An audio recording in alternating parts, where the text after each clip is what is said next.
Hey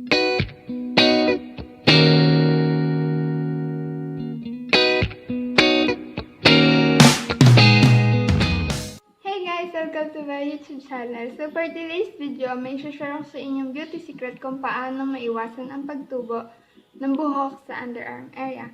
Siyempre, sharing is caring, kaya huwag na natin patagalin pa. Madaming ways to remove the unwanted hair. Aside from shaving, tweezing, and waxing, meron din hair removal cream. Yung ipapahid mo lang siya and malalagas na yung hair mo. And syempre, meron din namang IPL and yun ang ituturo ko sa inyo. Madami nang gumawa ng reviews dito, pero iba-iba kasi ng brand. So if you're planning to buy this IPL device, maybe this could help you. So this one, I bought this from Shopee and ang brand niya is Lobby Moki. The price is 2,386 pero may nakuha kasi akong discount. Package includes 1 epilator, 1 charger, 1 laser head, and nakakatuwa din kasi meron siyang eye gear and merong adapters. So, na-receive ko siya in good condition with bubble wrap. Dumating siya, tinest ko agad siya kung nagana and happy naman ako kasi gumagana siya. Nakakagulat lang pag pinress mo siya kasi bigla siyang magkaka-flash. Muntik ko na siyang maiyagis. Yun nga, instead of going to derma clinic, why not try this home IPL device, lalo na ngayon may pandemic. Dapat marami tayong ways para makapagpaganda nang hindi na kailangan pang lumabas. Pricey masyado sa derma clinic. Yung iba, depende sa shot, ang price, ay ilang session yon. Tagtipid muna tayo ngayon, mga besh. Hindi ko na ituturo kung ano yung IPL. Mas mabuti nang kayo ang mag-research or bigyan ko na lang kayo ng link para mas maintindihan nyo kung ano ba talaga yung IPL.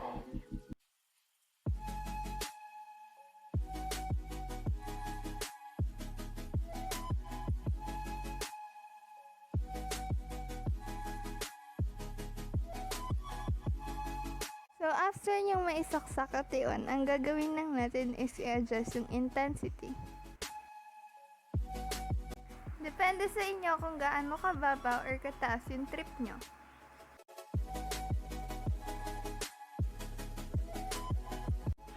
Pwedeng mag-start kayo sa mababa muna, then i-try nyo sa forearm nyo. So, ayun, pataas yung level basta't kaya nyo. Then sa Derma Clinic, may pinapahid silang gel, and ito yung ginagamit ko. If wala kayo, ang una kong ginamit talaga is aloe vera.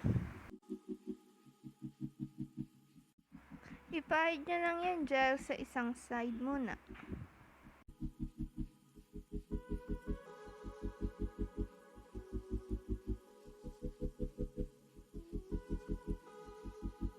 Then, pag nakikita nyong nagbiblink yung blue, i-press nyo na.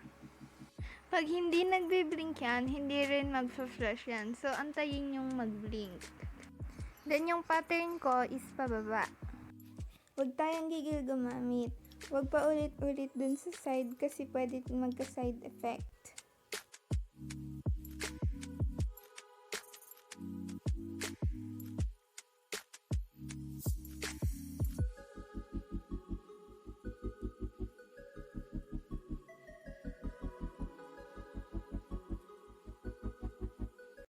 So, after nyo dito, linisin nyo lang, then other side naman.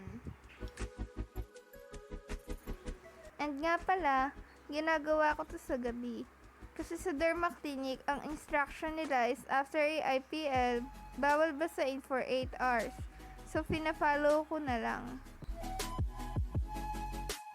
So, after nyo gamitin, linisin nyo na siya. So, ayun, ganun lang kabilis. I hope na nakatulong ako sa inyo.